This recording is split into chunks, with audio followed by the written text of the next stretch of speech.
Bonjour à tous. Review matos, review auto. Aujourd'hui, on va parler de ça, de Typhon GT3. Voilà. La suite du 1, la suite du 2, la suite du 2R que j'ai pas aimé. Le GT3, il va y avoir pas mal d'innovation dans le truc. Pas d'innovation, d'évolution, parce que c'est déjà des choses qui existent depuis un moment.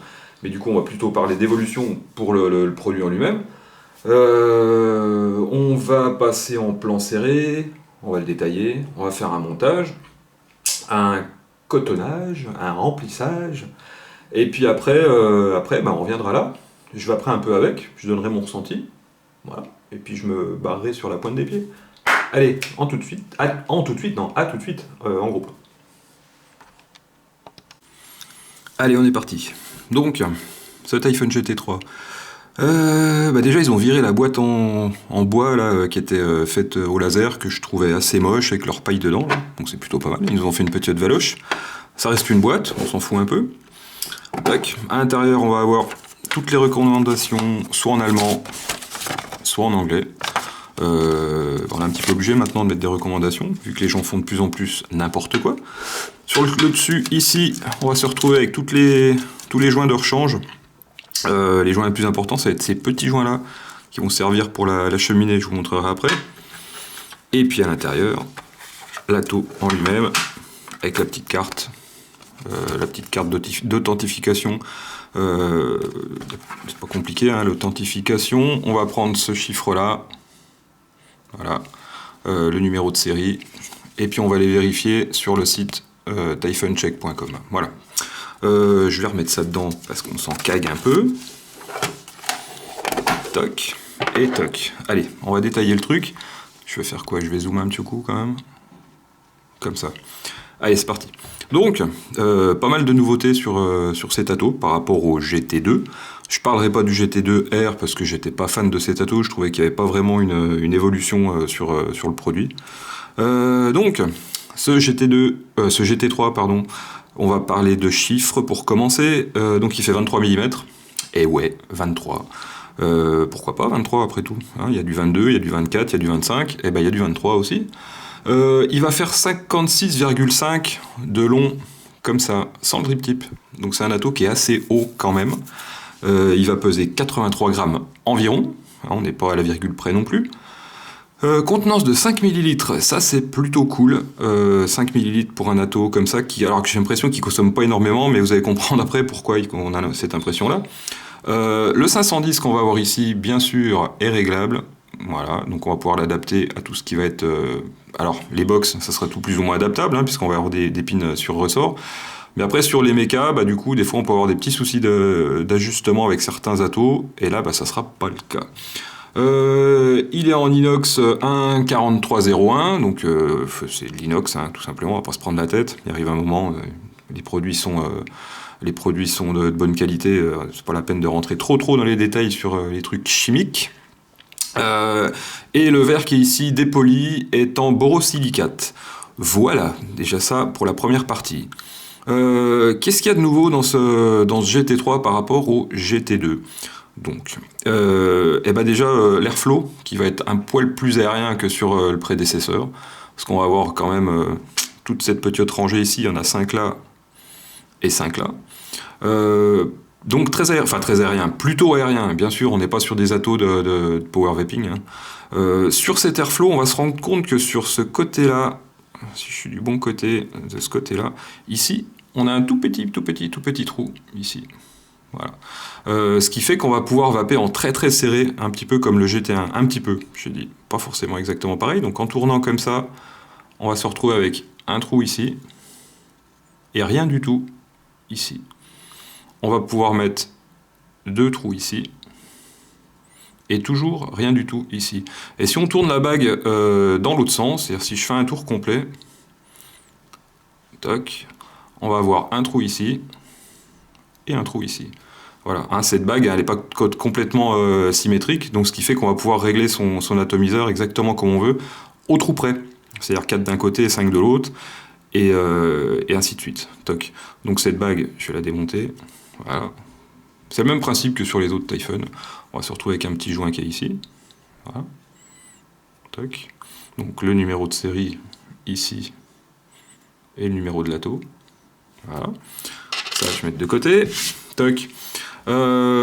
Ensuite, cette partie-là, elle va pouvoir se démonter, mais ça on le verra par la suite. Donc je vais remettre ça dessus. Hein. Toc. De l'autre côté, l'autre innovation, innovation, c'est pas une innovation, une évolution, parce que ça existe déjà. On va avoir un système de réglage d'arrivée de liquide sur cet atto. Donc on voit ici, en bas, une petite fenêtre. Et cette petite fenêtre, si je viens tourner le drip tip qui est ici, ça va me faire bouger, hop, mon arrivée de liquide. Voilà, tout simplement. Donc il y en a une de ce côté-là et une de l'autre, hein, bien sûr. Toc, voilà. Ce drip tip, par contre, il va être, pour régler cette arrivée de liquide, ça va être un drip tip propriétaire. C'est-à-dire qu'on va avoir un drip tip avec deux petites encoches ici, et les deux petites encoches à l'intérieur. Donc ils vont pour pouvoir faire tourner cette fameuse cloche, tout simplement. Moi, j'ai viré ce drip tip, hein, une fois que j'ai réglé mon atto, je vire le drip tip et je mets un autre drip tip dessus, pour la simple et bonne raison, c'est que moi j'ai tendance à toujours tripatouiller mon atto comme ça, et du coup, ça vient me dérégler, ça vient me fermer ça, et une fois que c'est fermé, tu te tapes un dry hit. Alors si t'es en plein jour, tu fais gaffe, hein, tu regardes souvent ton atto, mais si t'es en soirée, et puis qu'il fait un peu sombre, ou que t'as la vue basse comme moi, et du coup tu te retrouves comme un con, tu te tapes un dry hit. Alors j'ai réglé le problème, je vire ça, je mets un drip tip classique, et on n'en parle plus, poil au cul. Bon, tac, une fois qu'on a enlevé ce petit drip tip là, on va continuer de le démonter par le dessus.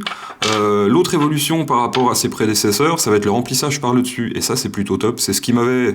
ce fameux remplissage par le dessous qui était avant, c'est ce qui m'avait fait mettre un petit peu de côté mes autres Typhon par rapport aux attos qui sortaient par la suite, c'est que remplissage par le dessus, c'est quand même plutôt top. Voilà. Donc le remplissage par le dessus, on va dévisser cette pièce-là, tout simplement. Tac. Voilà, ça nous laisse apparaître ça. Du coup, on va pouvoir faire le remplissage là sur le côté, tout simplement, par une des deux fentes. Hop, voilà. On va continuer le démontage. On va enlever la partie réservoir. Donc la partie réservoir, elle va se démonter comme ça. Voilà. Ce qui va nous laisser apparaître donc la cloche qui est à l'intérieur. Donc du coup qui est complètement différente de celle de ses prédécesseurs. Cette cloche, elle va s'enlever tout simplement en poussant ici. Tac. Et ça nous laisse apparaître la cloche. Du coup, là, pour le nettoyage, on est plutôt easy. Hein, on met facilement le doigt dedans pour nettoyer.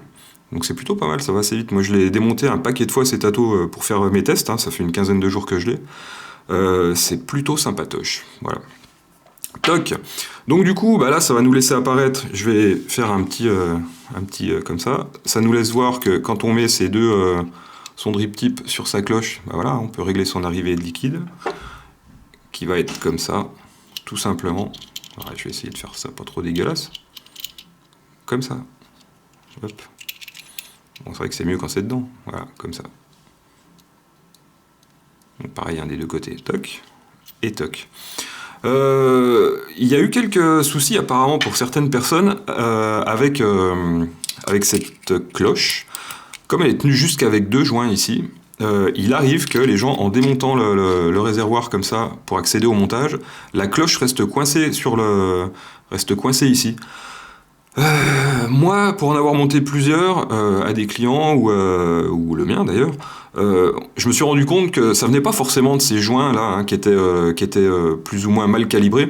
Ça pouvait venir aussi du montage ici, c'est-à-dire qu'une fois qu'on va avoir fait son montage, si on met la blinde de coton, le coton peut venir accrocher un petit peu dans la cloche, et du coup quand on tire ça peut rester bloqué. J'ai pas eu de soucis moi avec mon atto, donc du coup je pense pas que ça soit un problème récurrent. Voilà. Ça peut être un problème d'utilisation aussi, pourquoi pas. On va se dire qu'avec un atto à ce prix-là, on aimerait qu'il n'y ait pas ce problème-là. Et moi je vous dirais, je suis bien d'accord avec vous. Toc. Voilà. Après donc, une fois qu'on a démonté ça, on arrive sur le plateau. Donc là c'est la grosse, c'est le gros changement par rapport aux anciens. Hein. Le plateau. On n'est pas sur du Velocity, on n'est pas sur des trucs comme ça, on est toujours avec notre système à vis de chez Typhon. Voilà. Et puis après pour le cotonnage, hein, contrairement à l'ancien où on venait passer à travers et puis avec la cloche qu'on venait remettre par-dessus, là on va venir bourrer le coton à l'intérieur, ici, tout simplement, une fois qu'on aura passé son montage, comme ça. Voilà. Cette partie-là va se démonter aussi, donc pour l'entretien par exemple. J'aurais peut-être dû le laisser dessus, ça serait plus simple. On va faire comme ça. Donc il est vissé là, et on peut le dévisser par le dessous aussi, si j'y arrive. Parce que du coup, comme je viens de le nettoyer, à mon avis, ça doit être bien sec. Mais je vais y arriver, parce que c'est comme ça. Tac. Donc cette partie du dessous va se démonter. Voilà, donc ça nous laisse apparaître les airflows en dessous, comme ça. Voilà. Cette partie-là, donc là on va se retrouver avec le pin positif qu'on va pouvoir démonter. Alors je vais redémonter la cloche. Toc. Donc on est d'accord, hein, c'était monté comme ça. Je démonte cette partie-là. Je me retrouve avec cette partie-là qui s'enlève. Donc avec notre positif qui est ici, hein, donc qui est isolé. Et le négatif qui va être tout le reste, hein, toute la carcasse. Voilà. Donc du coup c'est assez easy pour le nettoyer.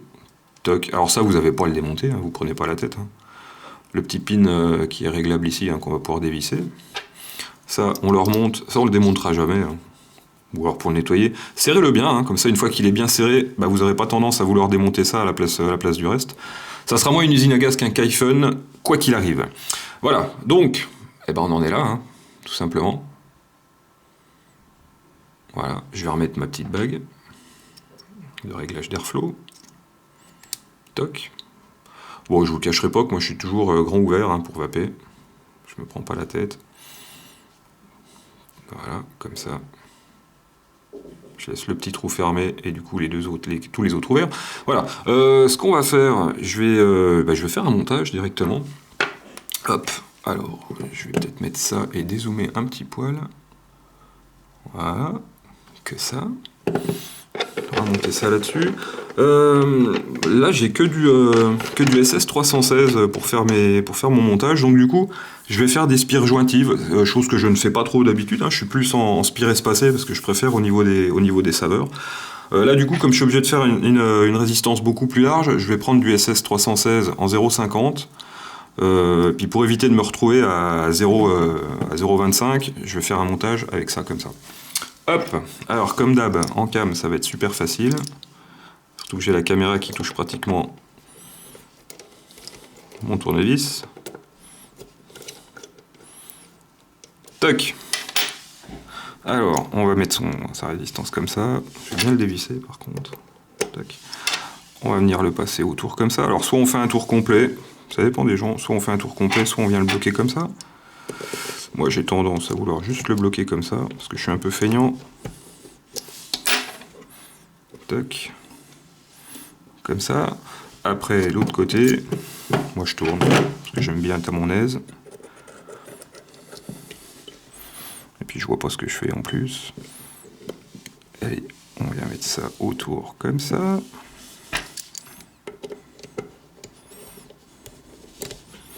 Toujours aussi simple de montage. Toc. Je suis comment là? Pas trop mal. On a connu pire. Voilà.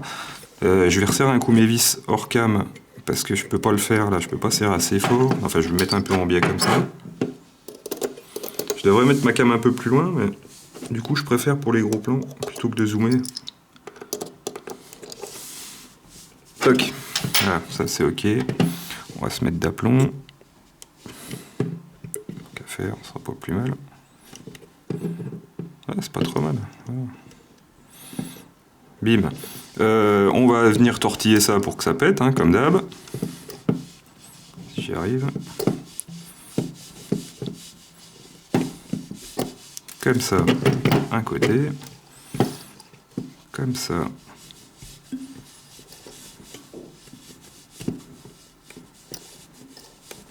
De l'autre côté. Je remets un petit coup de vis pour être sûr que ça bouge pas. Tac.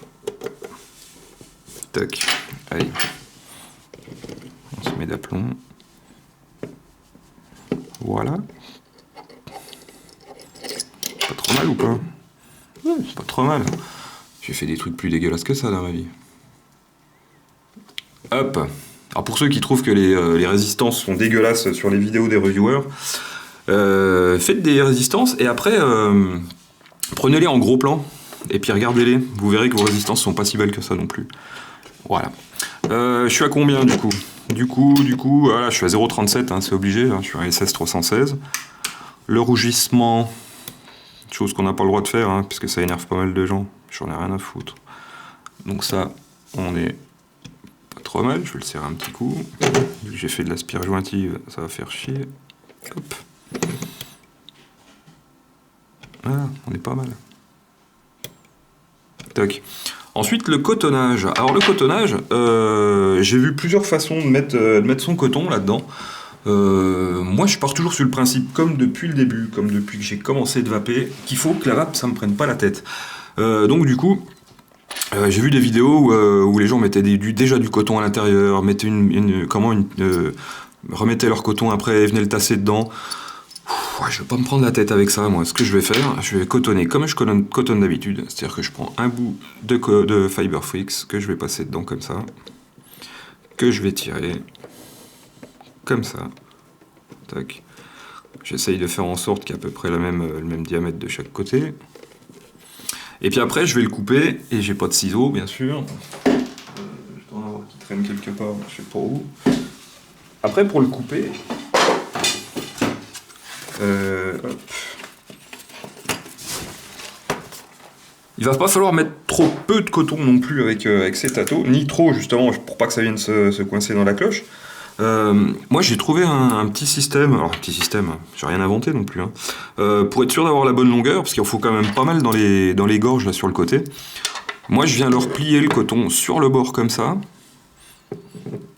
et puis je viens couper à ce niveau-là, au niveau de la bague ici, là, comme ça. Vous voyez?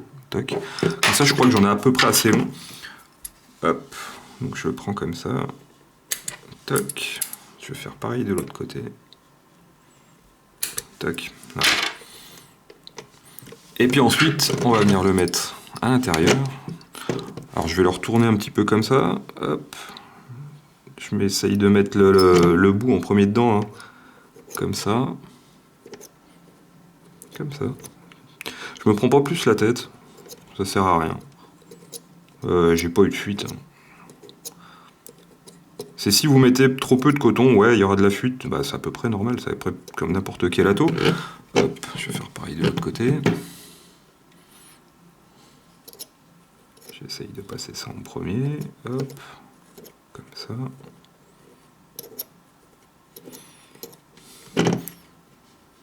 J'en avais mis un poil moins, enfin c'était un poil moins épais de ce côté-là. Tac, comme ça. L'essentiel, hein, c'est que vos arrivées ici soient légèrement obstruées. Alors, faut pas que ça soit tassé dedans non plus. C'est comme n'importe quel ado. Hein. Si vous tassez trop, ça donnera rien. Vous aurez du dry hit. Si vous tassez pas assez, vous aurez des fuites. Voilà, tout simplement. Toc. Après, je vais prendre un peu de liquide. Et bien évidemment, comme j'ai super bien préparé ma vidéo, mon liquide, il est de l'eau double la pièce. Donc, je vais le chercher. Alors, devinez ce que je vais mettre comme liquide dedans, pour ceux qui me suivent. Ah tiens, si je mettais du fixeur. Ouais. Alors, je vais mettre un coup de fixeur là-dedans. Tac. Puis après, on va retravailler un peu le coton pour être sûr qu'il soit bien mis en place. Bien mis en place. Oh là là. Putain, comment je cause bien la France. Hop.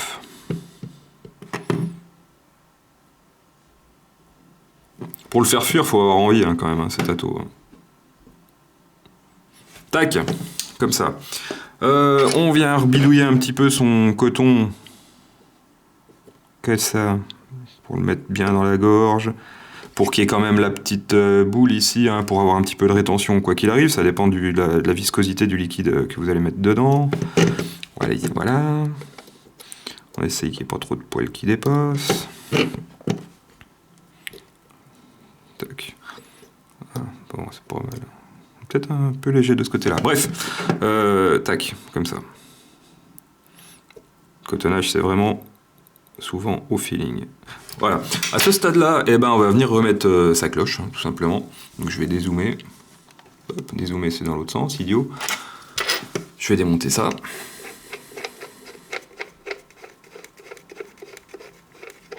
Voilà. On va venir mettre Tu casses, tu payes. On va venir mettre la cloche, voilà, tout simplement. Donc on va venir visser ça dessus, comme ça. Bim. On va venir le remplir. Alors, moi, pour le remplissage, je vais avoir tendance à fermer les arrivées d'air, mais pas l'arrivée d'airflow, parce que j'ai pas l'impression que ça fuit plus que ça quand on ferme pas ces arrivées de liquide. Donc, on va mettre du liquide dedans, du coup. 5 ml de contenance, donc c'est plutôt pas mal. Alors tout à l'heure, je vous disais, j'avais l'impression qu'il consommait pas ce truc. Mais en fait, un ancien Typhon, on le remplissait par le dessous, et donc du coup, on avait toujours la hauteur de la cloche qui faisait qu'on avait un petit jour, et du coup, il n'était pas rempli complètement. Là, étant donné qu'on a le remplissage par le dessus, bah, on va le remplir à blinde jusqu'au dessus, jusqu'à ras le top cap. Donc, cette impression de moins consommer, bah, elle n'est pas là, quoi. Vous voyez, je le remplis vraiment à ras jusqu'au dessus. Toc. Ensuite, je vais venir remettre mon top cap.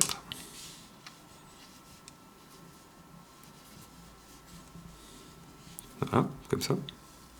Et puis mon drip tip. Voilà. Alors, il y a une chose que je vous ai pas montré, c'est pour enlever le Pyrex. Ouais, j'ai oublié. Alors, le démontage de ce Pyrex. Voilà. Alors, en fait, une fois qu'on a démonté sa base, hein, et son drip tip et son top cap, on va venir enlever ça, comme ça. Tac. Voilà. Je vais virer ça. Et puis, en fait, donc, soit on va prendre quelque chose qui va venir faire grip juste sur le dessus ici, hein, comme ça. Donc souvent avec un truc en caoutchouc, un gant Mappa, peu importe. Mais on n'en a pas toujours sur soi. Soit on prend ces petites pinces céramiques pour pas abîmer non plus, parce qu'on va pas prendre une pince Becro, et on va venir dévisser comme ça, tout simplement. Toc. Donc ce qui fait qu'on va démonter ça comme ça. Donc la partie du dessus. Cette partie du dessus, quand on va l'avoir enlevé, il y a le joint. Et vous voyez le joint où il est là, il faut impérativement qu'il reste à cet endroit. Si jamais il glisse un petit peu sur le dessus, vous allez forcer dessus et vous allez péter le Pyrex. Toc. Ensuite, ce borosilicate, il va s'enlever comme ça. On aperçoit le joint au fond. Hein. Lui, par contre, il reste en place, il n'y a pas trop de soucis. Bon, vous amusez pas trop avec quand même. Et puis moi, ce que je trouve fin, c'est quand même ce borosilicate là, qui est très très fin. Alors peut-être qu'il sera costaud, hein, mais moi je le trouve quand même vraiment fin. Faites attention, quoi. Toc, toc, ça vient se remettre dedans comme ça. Faut pas que ça force, si ça force, ça va péter. Faites attention que votre petit joint qui est dessus, là, donc comme je vous disais tout à l'heure, reste bien dessus. On vient revisser ça dedans, tout doucement, comme papa d'un moment.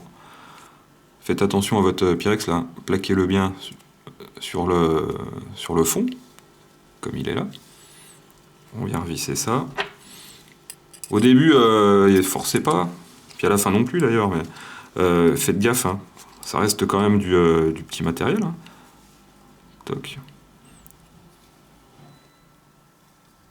Et puis voilà, tout simplement, ça, servicé. Après on vient remettre ça, petite cloche dedans comme ça.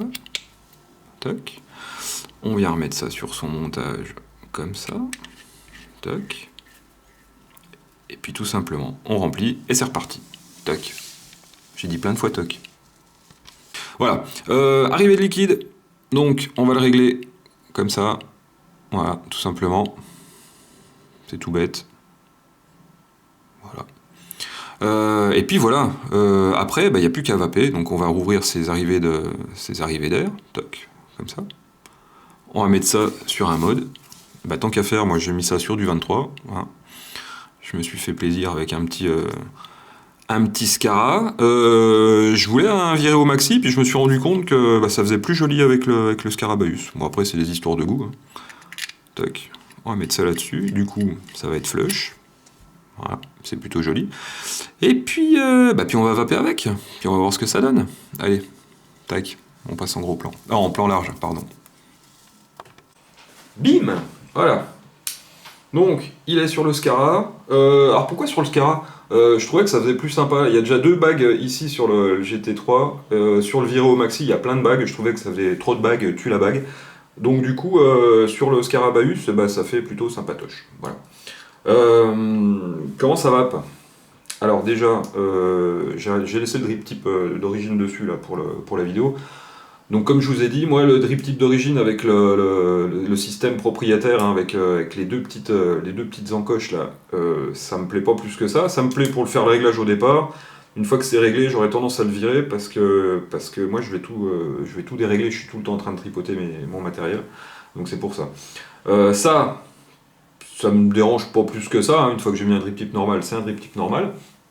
Ensuite, cette cloche là qui avait tendance à se barrer sur certaines personnes, peut-être un problème d'utilisation, peut-être un problème de joint mal calibré, ça peut arriver aussi, même au meilleur, la preuve. Moi j'ai pas eu ce problème, donc j'ai pas eu de tank qui s'est vidé en le faisant. Alors peut-être qu'il y a faut être délicat un petit peu avec le matériel, hein, voilà. C'est pas une bétonnière, c'est un atomiseur. Bref, ça peut être un petit souci aussi. Donc, comme je disais tout à l'heure, sur des atos à ce prix, on peut avoir envie de zéro défaut. Voilà. Rien n'a zéro défaut, donc du coup, voilà. L'airflow qui va être configurable à souhait, donc je vous ai montré aussi tout à l'heure qu'on peut se mettre sur du super serré pour faire du MTL, donc du bouche-poumon, au lieu de faire de l'inspiration directe. Ça c'est plutôt pas mal, j'ai testé, de temps en temps c'est pas mal de faire un petit peu de bouche-poumon. Ça revient un petit peu à la mode, j'ai envie de dire. Pas à la mode, mais ça revient un petit peu sur le devant de la scène, parce que les gens commencent à revenir un petit peu du power vaping. Vaper 30 ml de liquide par jour à 90 watts, 100 watts, 150 watts, des fois les gens commencent à se lasser un peu. Ils peuvent revenir un petit peu sur une vape un peu plus tranquille, un petit peu plus old school. Ça, je le vois pas tous les jours, mais presque, hein, en shop. Et puis voilà. Ensuite, comment ça va? Ça va pas mal.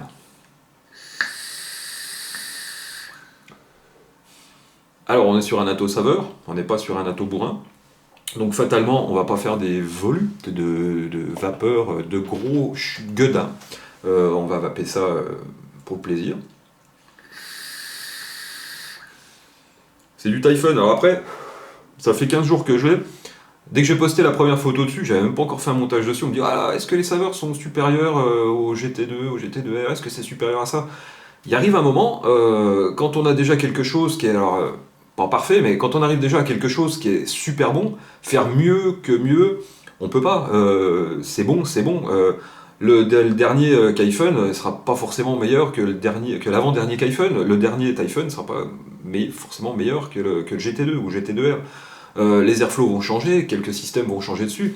La restitution des saveurs restera exceptionnelle parce que c'est exceptionnel depuis le GT1, depuis le GS1. Ça a évolué, ils ont évolué le matériel, ils ont évolué le look, ils ont évolué la façon de travailler les produits. Mais ça reste du haut de gamme, point barre. Donc ça fonctionne très bien, c'est très bon. Par contre, j'ai testé plusieurs choses là-dedans en liquide. Ça va très bien passer sur du fruité, je parle au niveau du ressenti super aromatique. Sur du fruité, on est pas mal. Sur des trucs un peu. Sur du gourmand, on est pas mal aussi. Sur du fruité, là j'ai du fixeur dedans, toujours. Je suis bien aussi. Par contre, j'ai testé cette semaine la nouvelle gamme de chez Green Vapes, la nouvelle gamme de menthe, hein, ils ont sorti 6 menthes.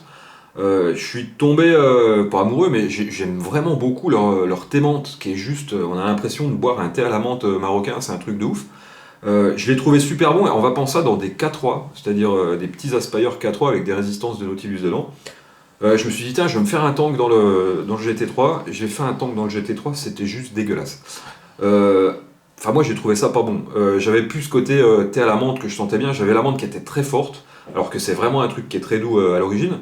Donc peut-être que on est plus sur un atto gourmand, fruité gourmand, ou alors fruité. Le fixeur c'est pas vraiment un gourmand. Hein. On est sur des fruits exotiques, une petite pointe de fraise, agrumes et puis absinthe, mais pas sur un menthol. Hein. C'est quelque chose d'assez de moins frais que du menthol. Ouh, oh putain, c'était long ça. Voilà. Donc, bon, voilà, tout simplement. Est-ce que j'aime cet atto? Bah bien sûr que j'aime cet atto. Je suis amoureux de la marque hein, depuis le début. Mais c'est pas dénué cet atto n'est pas dénué de petits défauts, comme donc c'est pas un défaut, c'est un truc qui me plaît un peu moins. ce drip tip pour régler, pour faire son arrivée, donc propriétaire, donc c'est un truc comme ça. Bien sûr, ils sortiront peut-être des FAT comme ils ont fait pour les autres Atos, avec leur système de réglage d'arrivée de liquide. Peut-être ils vont faire ça, bien sûr.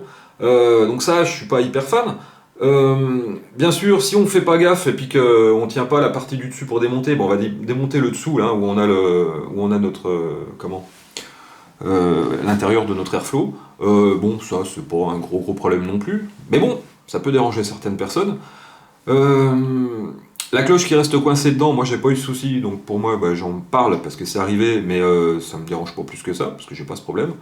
Le borosilicate qui est très très fin, je le trouve vraiment fin. En plus, on est quand même assez exposé hein, au niveau de ces trois arrivées, enfin ces trois arrivées, au niveau des trois fenêtres, là, on est assez exposé. Si ça tombe, à mon avis, ça va pas durer longtemps. Bon, ça existe en pièces détachées, mais voilà, je vais pas le faire tomber exprès pour voir si ça casse rapidement. Je le pèterai bien assez tôt, hein, de toute façon, quoi qu'il arrive. Donc voilà, ça c'est les petits points négatifs. Alors c'est du point négatif sans que ça vienne jouer sur la qualité du produit. Tous les atos vont avoir leurs problèmes, tous les atos ont leur qualité. Ça reste un putain d'ato pour les saveurs, c'est d'une fluidité exceptionnelle parce qu'on est sur du Typhon. C'est ni moins bien ni mieux que ce qu'il y avait avant.